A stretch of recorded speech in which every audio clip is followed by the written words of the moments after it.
So we are going to now subdivide culture into the kinds of things that it creates. Because culture generates all these things that we talked about, but we can break it into two categories. The first part of this, the first subdivision, are tangible objects, which are what geographers call material culture.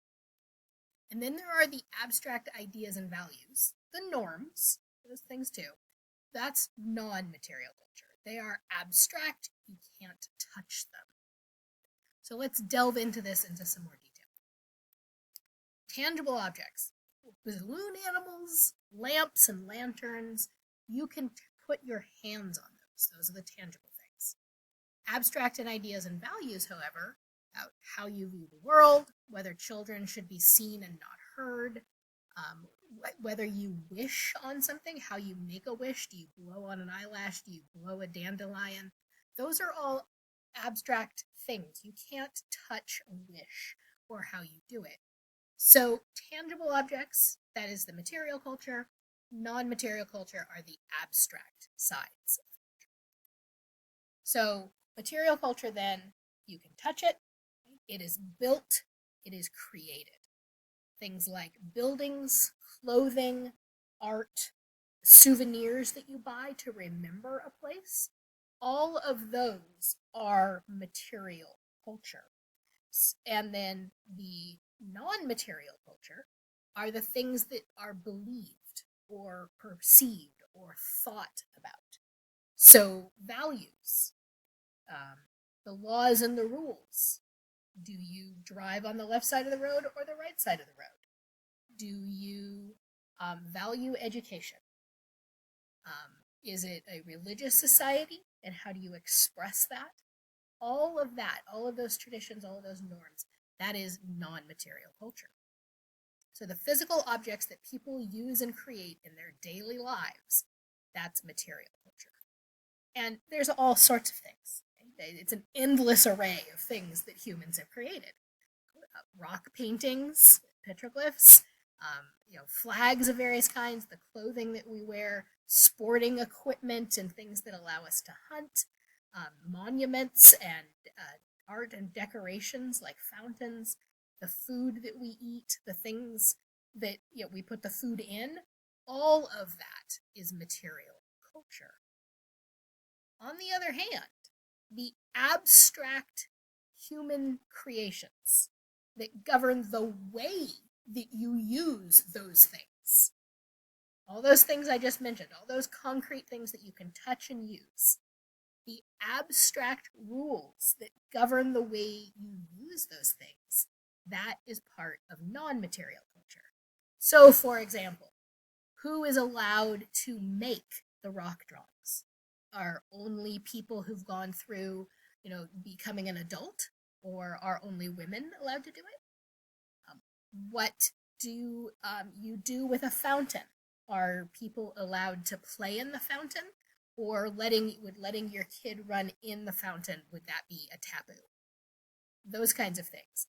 Where do you wear a hat? Do you take a hat off when you go outside? Do you take your hat off to show respect to someone? Those govern the rules for using that thing. And that is the difference between material culture and non-material culture. Okay? It's tangible things versus abstract things. So there's all sorts of stuff like this on this side too. What you consider to be a good luck charm. Is it a rabbit's foot? Is it a four-leaf clover? There we go. Or something else. Are banana peels considered funny because it became a joke about slipping on them? What do you consider appropriate to protest about? What does peace look like? Is peace important, or do you think that you are a more warlike group of people? Right? So non-material culture and material culture are very important in geography because both of them create patterns. So let's play with this a little bit more. There's an activity here that we're actually leading to two activities, and there are the handouts, the materials you need in the page where you are watching this video or where you found the slides. So this is a street in Italy, and what I would like you to do is you can pause it now and find pieces of material culture here and find pieces of non-material culture. Find examples of each. Okay? So I will pick one of each here. The material culture is the fact that people are selling food in a restaurant, right? That we can buy food. That this is a culture that has developed restaurants. You can touch the restaurant.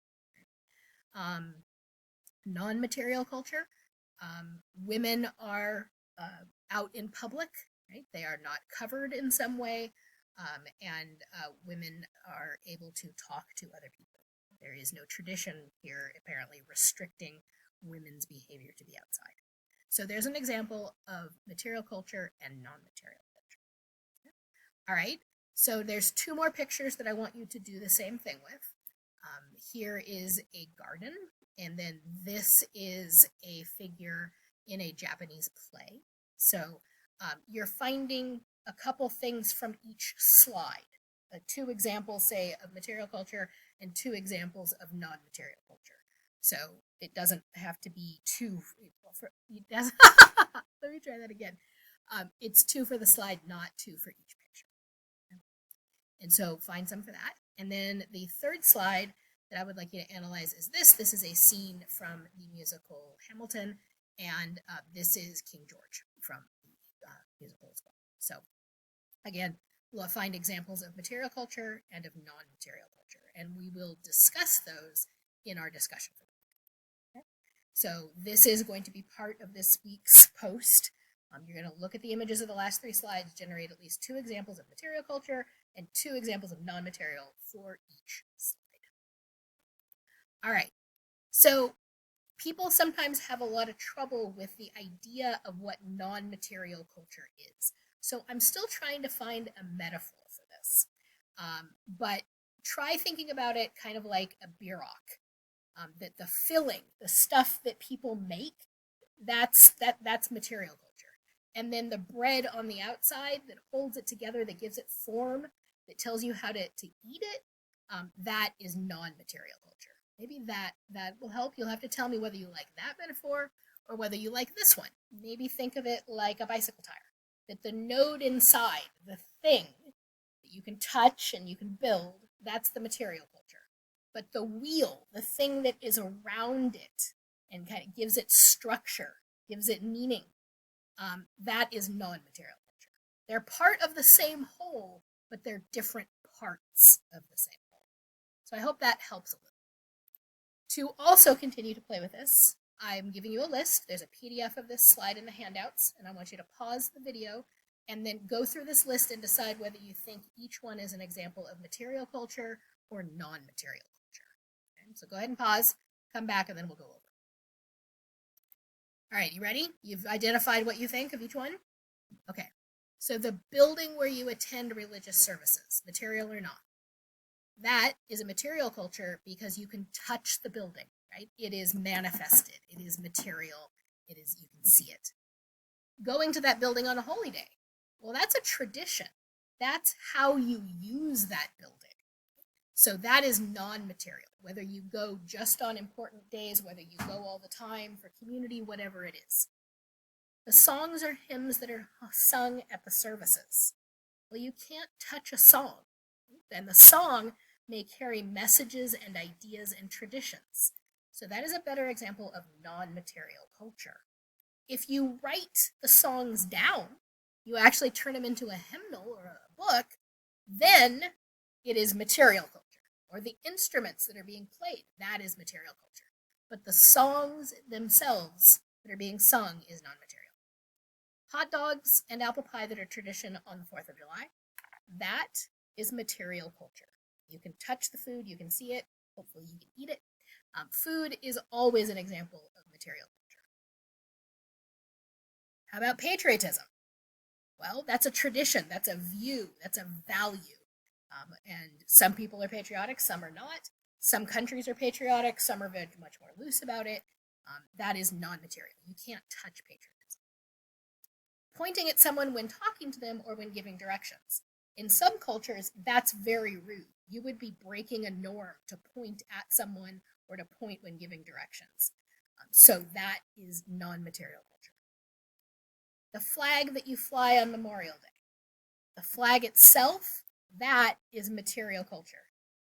The reason you're flying it, right, the thing that governs how you use it, that is non-material culture. But the flag itself is material culture.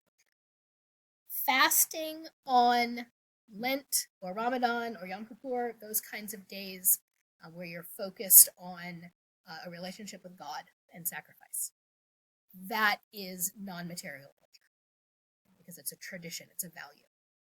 The jewelry that is exchanged at a wedding, a ring, a bracelet, whatever, that's material. You can touch it, you can see it. Whether you live with your parents after marriage or you move into a new home, that is something that is governing behavior. That is non-material. How about the implements you eat with? Are you eating with your fingers and a piece of bread? Are you using chopsticks? Are you using a fork? All of those things are pieces of material culture. And then how about reduce, reuse, recycle? That is a value. Are you making a decision to renew things and reuse things and recycle them? Or are you just feeling like you don't need to do that? That is non-material culture. So I hope that helps solidify things. We will be dealing with both material culture and non-material culture because they are key for geography. Both have spatial patterns. Think about the souvenirs that you might buy in different countries. You could buy bowls or plates or cups in many different countries, but each one of those pieces of material culture, those things you can touch, are going to be made with different materials. They're going to have different patterns on them. You would use them for different kinds of food, right? So they vary from place to place. Everybody might have something you eat food from, but the kind of thing it is varies from place to place. Also, non-material culture varies from place to place. Do you move in with your in-laws, or do you have your own home? Do you view the world as a place to be conquered or as a place to share? Okay, all of these things vary across Earth's surface. They vary by region to region, culture to culture, place to place. This is the last piece in this lecture that will be touching on this week's discussion. I'd like you to look at this diagram. It is both in Module A and on the page of this lecture, and generate some examples of deep culture here. All of this stuff that is under the surface level. The stuff that's above the surface level, that is the material culture. Under here, that's the deep culture, that's the non-material culture. So see if you can find some geographic examples of this and play with this idea a little bit more. All right, I'll see you over on the discussion, and let me know what questions you have.